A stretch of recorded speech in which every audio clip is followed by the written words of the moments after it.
오늘 하나님 말씀은 예레미야 13장 1절에서 11절까지의 말씀입니다. 구약성경 1071쪽에 있습니다.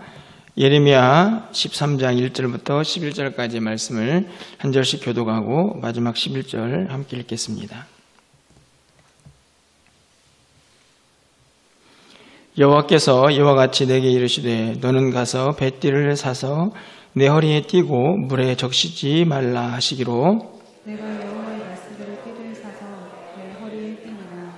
여호와의 말씀이 다시 내게 임하여 이르시되 너는 사서 내 허리에 띈 띠를 가지고 일어나 유브라데로 가서 거기서 그것을 바위 틈에 감추라 하시기로 내가 여호와께서 내게 명령하신 대로 가서 그것을 유브라데 물가에 감추니라. 일어난 후에 여호와께서 내게 이르시되 일어나 유브라데로 가서 내가 내게 명령하여 거기 감추게 한 띠를 가져오라 하시기로 내가 유브라데로 가서 그 감추었던 곳을 파고 띠를 가져오니 띠가 썩어서 쓸 수 없게 되었더라. 여호와의 말씀이 내게 임하니라.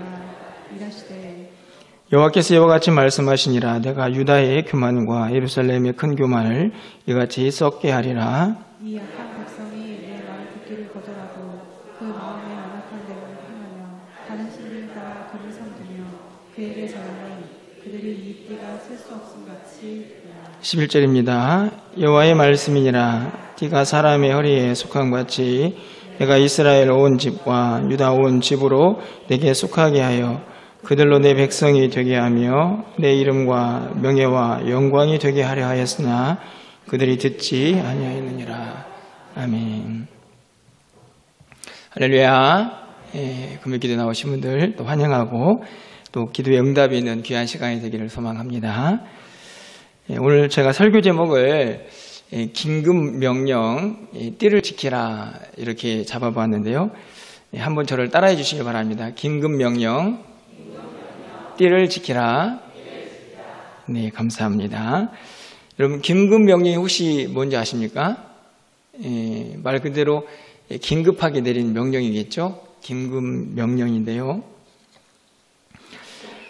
국가 원수나 그 권한을 가진 사람이 법적인 절차를 뛰어넘어서 급하게 뭔가 조치할 일이 있을 때 내리는 명령이라고 합니다. 우리가 잘 알고 있는 것 중에 하나가 지금 우리가 실행을 하고 있는 금융실명제인데요. 여러분들 은행에 가가지고 통장을 하나 만들어도 본인 직접 가서 만들고 본인이 확인이 되어야 만들게 되죠. 사실은 이 이야기가 굉장히 오래전부터 계속되다가 1993년에 대통령 긴급 명령으로 이 일이 시작이 됩니다. 제가 찾아봤더니 그때 긴급 명령이 이렇게 되어 있더라고요. 금융실명거래 및 비밀 보장에 관한 긴급 명령. 이렇게 해서 이 금융실명제가 이제 시작이 된 것입니다. 그런데 실제적으로 이 긴급 명령에 대한 구체적인 법률이 만들어진 것은 97년도라고 그럽니다. 그러니까 이 금융실명제를 너무 급하게 하고 싶은데 아직 법은 만들어지지 않았고 그런 상황에서 미리 대통령이 긴급 명령을 내려서 그 일을 진행을 한 것이지요. 법이 없지만 이 일은 정말 급하다라고 생각이 되어서 먼저 명령으로 그 일을 진행했던 그런 일들이 있었습니다. 제가 오늘 이 본문의 내용과는 사실 좀 거리가 먼 주제일 수도 있고 제목일 수도 있는데요. 그럼에도 불구하고 긴급 명령 띠를 지키라 이렇게 제목은 이유는 오늘 본문을 읽으면서 하나님의 마음이 긴급 명령이다라는 생각이 들었기 때문입니다. 오늘 본문에 있는 말씀은 예레미야 선지자를 통해서 하나님께서 앞으로 이스라엘 백성들에게 임할 심판에 대해서 말씀을 하고 있는 내용인데요. 그 내용을 보면 하나님께서 예레미야에게 띠를 하나 사라 이렇게 이야기를 합니다. 띠를 사서 가지고 있다가 하나님이 또 명령을 하셔서 그 띠를 유브라데 강에 감추었다가 다시 가지고 나오는 그 과정을 오늘 본문이 우리가 읽은 11절까지의 내용에서 기록을 하고 있습니다. 이 과정 속에서 하나님이 이 선지자와 또 이스라엘 백성들에게 하고 싶은 말씀은 아주 분명한데요. 그런데 이 말씀을 읽다 보니 이스라엘 백성들에 대한 앞으로의 일, 예언일 수도 있지만 하나님의 마음이 담겨져 있다는 생각이 듭니다. 긴급 명령으로 너희들 정신 차리고 띠를 지켜야 한다 하는 그런 메시지가 담겨져 있다고 생각이 드는 것이죠. 자, 그러면 오늘 본문에 있는 말씀으로 좀 들어가서요. 도대체 이 띠가 뭔가를 좀 생각해 보려고 합니다. 2절 말씀이죠. 내가 여호와의 말씀대로 띠를 사서 내 허리에 띠니라. 여러분, 띠가 뭡니까? 띠.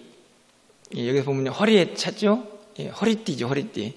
근데 실제적으로는 다른 번역서들은 이것을 홑바지라고 그렇게 해석을 하는 번역서도 있습니다. 하지만 그냥 여기에는 본문 그대로 띠를 띈다는 것은 뭔가 움직일 수 있는 준비, 옷이 흘러내리지 않도록 그렇게 부자연스러움을 확실하게 제거하는 그런 모습이라고 볼 수 있는데요. 어떻든지 간에 하나님께서 선지자에게 야, 띠 하나 사라. 그래서 네 허리에 띠고 있어라. 그래서 띠의 기능을 정확하게 느낄 수 있도록 말씀을 하십니다. 그런데 도대체 이 띠는 뭘까? 그것을 11절에서 분명하게 바로 설명을 해주시죠. 11절 말씀을 가서 보시면 여호와의 말씀이니라 띠가 사람의 허리에 속함같이 내가 이스라엘 온 집과 유다 온 집으로 내게 속하게 하여 그들로 내 백성이 되게 하며 내 이름과 명예와 영광이 되게 하려 했으나 그들이 듣지 아니하였느니라. 이 말씀을 보면요, 띠가 무엇이고 그 띠를 통해서 하나님께서 무엇을 원하셨는가 하는 것도 분명하게 기록이 되어 있습니다. 여러분 11절 말씀에서 띠가 무엇인지 파악이 되시나요? 어떠신가요? 이 띠가 도대체 뭡니까? 조금 헷갈리시는 분들을 위해서 세번역의 번역을 여러분에게 좀 읽어드리겠습니다. 세번역에는 11절 이렇게 번역이 되어 있습니다.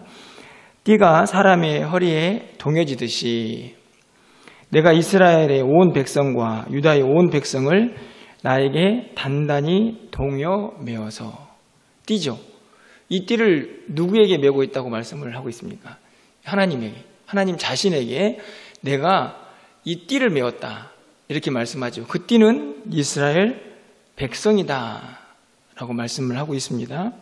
그래서 그들이 내 백성이 되고 내 이름을 빛내게 하고 나를 찬양하게 하고 나에게 영광을 돌릴 수 있게 하였다.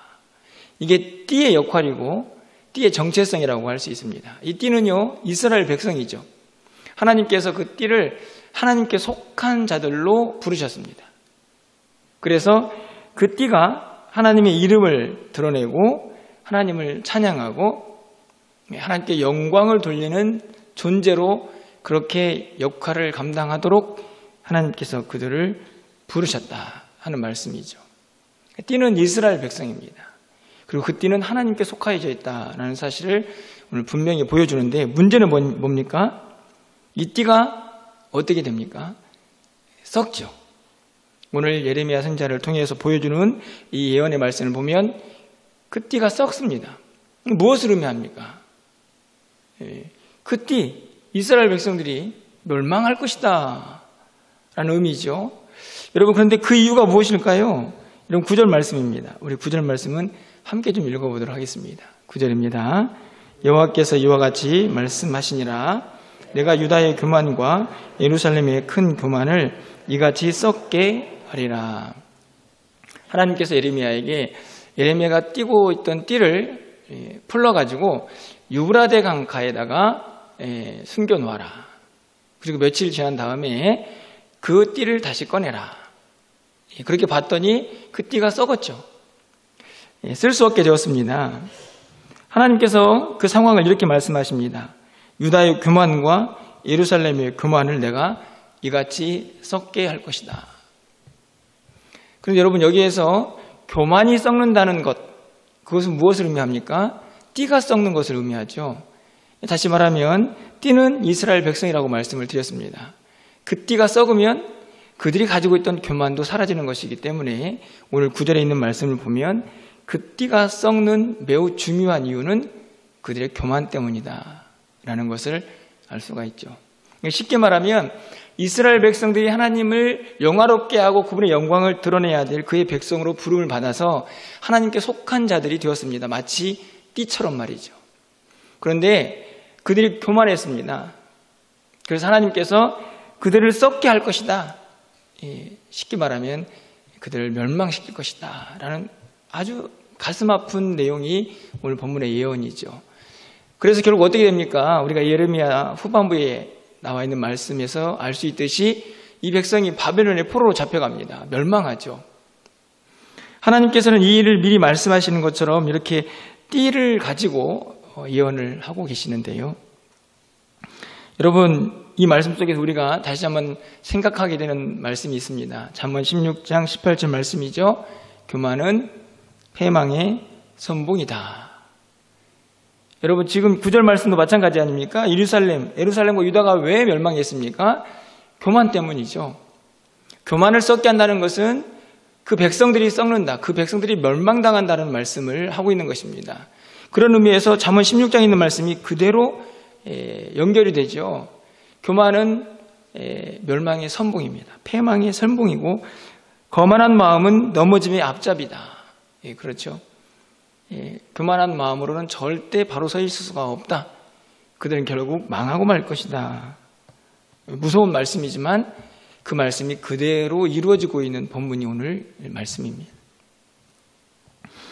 여러분, 도대체 그들을 썩게 했던 그 교만은 구체적으로 어떤 것이었을까? 10절에 설명이 되어 있죠. 10절 말씀을 보시면 이 악한 백성이 내 말을 듣기를 거절하고 그 마음에 완악한 대로 행하며 다른 신들을 따라 그를 섬기며 그에게 절하니 그들이 이 띠가 쓸 수 없음 같이 되리라. 교만의 구체적인 모습입니다. 악한 백성이 내 말 듣기를 거절하고 하나님 말씀을 듣지 않습니다. 마음이 완악하다. 마음이 강팍해져 가지고 고집대로 하는 것이죠. 다른 신들을 따라 섬깁니다. 제발 좀 돌아봐라. 듣지 않고 다른 신들을 열심히 섬기면서 그에게 절합니다. 다른 신들만이 아니고 세상의 다른 힘들을 또 의지하죠. 이 주변에 다른 힘들을 의지하면서 그들에게 어떻게 도움을 받아서 다시 좀 살아볼까? 하나님과는 거리가 먼 삶을 계속 살고 있는 그 모습 전체를 오늘 성경은 교만이다. 이렇게 이야기를 하고 있습니다. 마음이 완약하니 하나님 말씀을 듣지 않습니다. 귀를 닫아버리죠. 여러분 11절 하반절 말씀에 보면 그들이 듣지 아니하였느니라. 듣지 않습니다. 15절 말씀이죠. 너희는 들을지어다. 귀를 기울일지어다. 교만하지 말지어다. 들어라. 제발 좀 귀를 열어라. 그런데 교만합니다. 듣지 않습니다. 그래서 하나님께서 직접적으로 말씀하죠. 교만하지 마라. 그런데 사실이요, 이 듣지 않고 말씀대로 살지 않고 순종하지 않았던 이스라엘 백성들, 그들의 교만한 모습과는 매우 다른 선지자의 모습이 상반되게 기록이 되어 있습니다. 여러분, 선지자의 모습은 어떻습니까? 2절 상반절 말씀을 가서 보시면 내가 여호와의 말씀대로, 그렇죠? 야, 띠를 사라, 네 허리에 매라. 그랬더니 예레미야는 하나님의 말씀대로. 여러분 5절 상반절이죠. 내가 여호와께서 내게 명령하신 대로. 띠를 사서 띠라고 하면 띠고, 띠를 가지고 가서 유브라데 강가에 가서 그것을 감춰라 하면 감추고. 어떻습니까? 선지자는요, 이스라엘 백성들의 모습과는 사뭇 다르게, 아니 완전히 다르게 철저하게 말씀대로 순종하죠. 하지만 교만한 이스라엘 백성들은 하나님의 말씀을 듣지 않습니다. 자기 고집대로 행하고, 그리고 오히려 다른 신들을 섬기느라고 정신이 없죠. 교만합니다. 그 백성들이 어떻게 된다고 말씀합니까? 썩을 것이다. 여러분, 사실 성경에서 말하는 교만은요, 어깨에 좀 힘주고 으쓱하고 자랑하고 그 정도가 아니죠. 성경이 말하는 교만은 무엇입니까? 하나님 없이 하는 모든 행동이 교만입니다. 쉽게 말하면 하나님이 하지 말라 하는 것 고집 피우고 하는 것도 교만이고, 하나님이 하라고 하는 것 안 하는 것도 교만이죠. 여러분, 그렇게 적용해 보면요, 우리 모두가 사실은 얼마나 교만한 사람들인가를 알 수 있습니다. 저는 하나님 앞에서 제가 으쓱대지도 않고 저는 늘 연약해서 겸손한 모습입니다, 이렇게 말하는 분들도 오늘 성경에서 말하는 교만의 그 테두리 안에서 벗어나기가 매우 어렵다는 말씀이죠. 저도 마찬가지입니다. 하나님 없이 하는 모든 일들, 그 모든 것들이 인간의 교만을 드러내는 그 모습이라는 것을 우리가 분명히 깨달아야 하는 것이죠. 무슨 일을 행하면서도 하나님께 묻지 않고 내 마음대로 한다면 그것은 교만입니다. 하나님이 하라고 하는 것들, 저는 안 됩니다, 저는 능력 없습니다 라고 하지 않는 것도 교만입니다. 하나님의 말씀에 전적으로 순종하면서 그분만 의지하는 것, 그것이 정말 겸손한 사람이고 순종의 사람인 것이죠. 하나님만 의지하고 하나님만 사랑하라고 했는데 자꾸만 세상에 한눈 파는 것, 그것은 그냥 세상에 한눈 파는 것이지요 라고 말할 수 있지만, 오늘 본문에 있는 말씀을 보면 다른 신을 섬기는 것도 교만이죠. 왜요? 하나님만 왕인데, 하나님만 의지해야 되는데 자꾸만 다른 무엇인가를 찾는 그 모습도 교만입니다. 그런 의미에서 보면 우리는 참 교만한 사람들인 것이죠. 어깨에 힘주지 않고 목에 빳빳하게 목 세우지 않아도 우리는 얼마나 하나님 앞에서 교만한 사람들인가를 다시 한번 말씀을 통하여 깨닫게 되는 것입니다. 그런데 여러분, 한번 생각해 보십시오. 오늘 예레미야 선지자를 통해서 말씀하고 있는 이 교만, 이 교만이 어떻게 이 백성들 가운데 찾아왔을까? 물론 비유지만 여기서 한 가지 좀 단서를 찾아보게 되는 것은요, 오늘 하나님께서요 선지자에게 띠를 사서 그것을 뭐라고 얘기하냐면 1절 하반절 말씀을 보면 물에 적시지 말라 이렇게 말씀합니다. 이게 첫 번째 조건이죠. 그러니까 띠를 샀습니다. 허리에 맸습니다. 물에는 적시면 안 됩니다. 자, 여기까지가 1단계고요. 그 다음에는요 5절 하반절 말씀을 보면 그렇게 차고 있다가 하나님이 또 말씀하셔서 그때는 어떻게 합니까? 그것을 유브라데 물가에 감추라. 분명히 1절에서는 물을 적시지 말라고 얘기했죠. 5절에서는 물가에 감춥니다. 자, 그러면 이 띠를 썩게 하는 것이 무엇일까요? 물이죠, 물. 네, 물입니다, 물. 띠를 띠고 물에 적시지 말라라고 말씀하셨는데 5절에 가보니까 유브라데 물가에 묻어둬라. 물이 스며들어서 이 띠를 썩게 하는 과정을 설명하시는 거죠. 여러분 6절 말씀을 가서 보시면요, 여러 날 후에 이렇게 시작이 됩니다. 그러니까 물을 적시지 않고 있다가 유브라데 강 물가에다가 감췄죠. 그랬더니 그 강줄기에 있던 물들이 이 띠에 스며든 것입니다. 여러 날 지나서 이 띠가 어떻게 된 것입니까? 물 때문에 썩은 거죠. 저는 이 말씀을 보면서요, 우리의 교만도 이렇다 이런 생각이 들었습니다. 한순간 하나님 앞에 불순종하고 말씀을 거절하고 게으르고 나태하고 내 고집대로 살아가는 분도 있을 수 있지만 대부분의 우리의 믿음은요, 정말 어떨 때는 하나님을 정말 내 모든 것을 다하여 섬길 것처럼 그렇게 보이다가도 점점점 유브라데 강에 물이 들어와서 그 띠를 썩게 하는 것처럼 우리 안에 무엇인가 우리를 교만하게 하는 그 일들이, 그 행동들이, 그 사건들이 조금씩 우리 안에 스며듭니다. 굳어지고 강팍해지고 결국에는 헤어나올 수 없는 교만의 늪에 빠져버리는 것이죠. 저는 이 6절에 있는 여러 날 후에, 저는 이 단어가 우리를 교만하게 충분하게 만드는 시간이다 이런 생각을 좀 해보게 됩니다. 그런 면에서 보면요, 우리의 신앙 연수가 오래될수록 사실은 안타깝지만 교만해질 위험이 더 많아진다고 할 수 있습니다. 왜냐하면 교만의 물이 점점 유브라데 강처럼 그 띠에 스며들 수 있는 시간을 충분하게 확보하는 것이기 때문이죠. 그래서 매우 중요한 우리의 결단이 필요한 것입니다. 어떤 결단이 필요할까요? 띠를 지켜내야 되는 것이죠. 예, 어떻게 지켜내야 됩니까?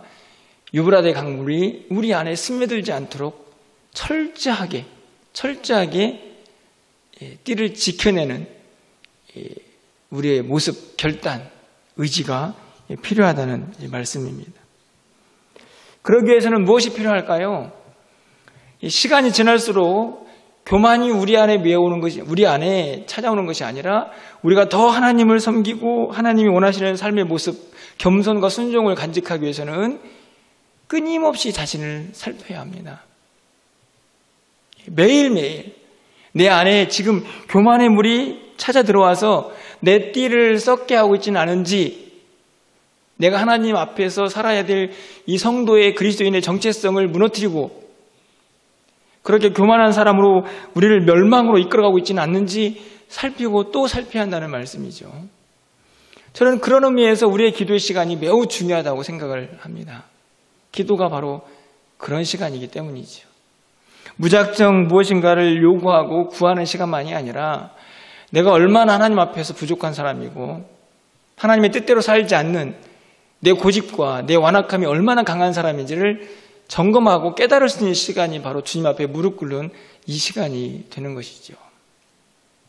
여러분, 그런 의미에서 이 여러 날 후에 그 시간이요, 우리를 더 순종의 사람, 겸손의 사람으로 만들 수도 있지만 또 한편으로는 교만이 밀려와서 우리를 그 교만이 가득한 사람으로 우리를 이끌어갈 수 있는 시간이라는 사실을 우리가 꼭 기억해야 합니다. 그러기 위해서 여러분, 오늘 본문의 말씀을 다시 한번 우리의 마음속에 새겨야 합니다. 다시 오늘 설교 제목으로 돌아가셔서 긴급 명령, 네 띠를 지켜라. 우리 스스로에게 명령을 내리셔야 합니다. 야, 너 네 띠 지켜야 돼. 절대로 유브라데 강물이 스며들어와서 그 띠를 썩게 했던 것처럼 교만의 물결이 우리 안에 우리의 심령을 완악하게 만들지 못하도록요, 반드시 이 띠를 지켜내셔서 하나님이 원하시는 겸손의 사람으로 하나님 앞에 서 있어야 한다는 말씀입니다. 오늘 이 저녁에요, 우리가 기도할 때에 우리 안에 있는 교만의 모습들, 그걸 좀 낱낱이 드러낼 수 있는 그런 시간이 되었으면 좋겠습니다. 그래서 그 기도를 통해서 우리 안에 있는 모든 교만들이 다 태워지는, 다 사라지고 다시 하나님 앞에서 겸손의 순종의 신앙을 회복할 수 있는 이 저녁이 되시기를 주님의 이름으로 간절히 축원합니다.